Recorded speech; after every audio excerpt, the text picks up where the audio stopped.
Escriptors i escriptores, continuem la temporada amb una llegenda provinent de Montserrat. Crida 181.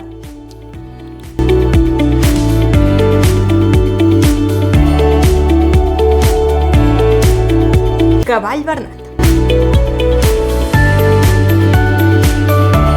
El cavall Bernat és el cim més emblemàtic de Montserrat, una agulla que, dins el massís, ocupa una posició central i que és la muntanya més coneguda i rellevant de Montserrat. També és un dels cims més emblemàtics de Catalunya, entre d'altres per la seva forma fàl·lica que crida molt l'atenció. També per la seva posició, que l'han convertit en un dels trets típics més característics del perfil de la muntanya de Montserrat. Joan Coromines assenyala que el topònim correcte és Carall Bernat i que la forma cavall és una dissimulació molt estesa. És un fet que la cultura popular, en altres temps, donava molta importància al que se n'han dit les parts baixes del cos, i pot ser que tal cosa arribés a molestar, temps a venir, a un sector social preocupat per la moral, a qui això dels caralls no feia gens de gràcia. Sembla que tal preocupació prengué forma en el segle XVII. Per tal motiu, hom arribà a inventar llegendes i a fer ús de la imaginació per tal de justificar l'origen del canvi de nom. Pel que fa a la forma Bernat, cal observar, segons Coromines, que no té res a veure amb un antroponímic, sinó que ve de l'adjectiu berenat, derivat de barana, beranda, que vol dir voltat d'una rotllana de penya-segats.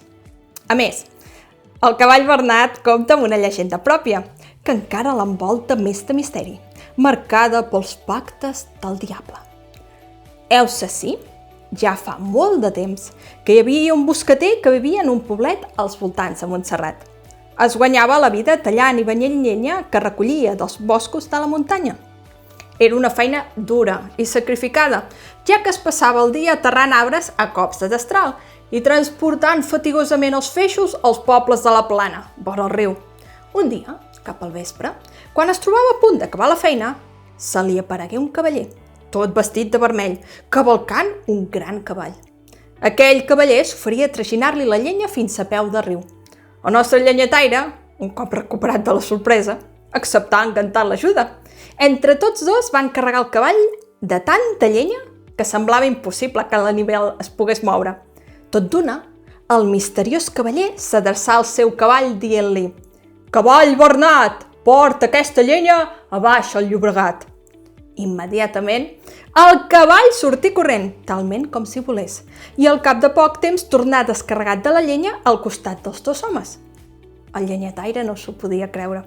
Encara restà més bocabadat quan el cavaller li va dir que, si volia, podia ser l'amo d'aquell cavall, amb l'única condició que al cap de 10 anys passaria a recollir-ne un de semblant.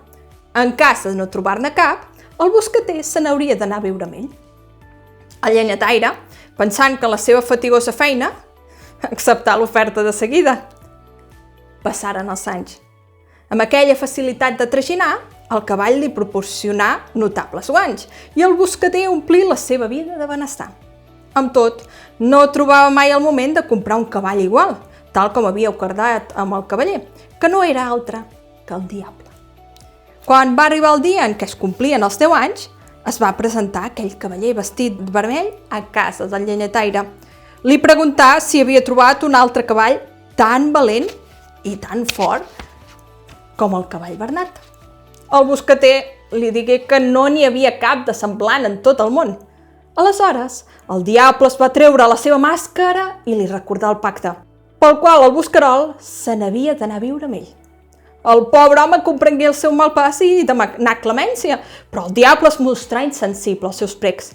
La dona del boscater, que també s'adonà de la situació, es va posar a la conversa defensant el seu marit. El diable no deixava de mostrar-se prepotent sobre aquelles dues persones angoixades, a punt de fer efectiva la seva amenaça, quan la dona es va posar a pregar a la Mare de Déu de Montserrat. De cop i volta, el cavall va llançar un paorós renill i s'encabrità tant que va fugir muntanya amunt, on es va convertir en una roca dreta i eriçada.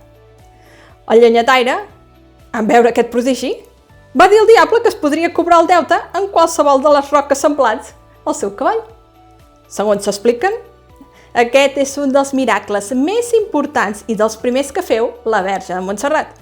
El diable es va veure burlat però abans de marxar, ben furiós, llançà una amenaça a la roca que havia estat el seu cavall.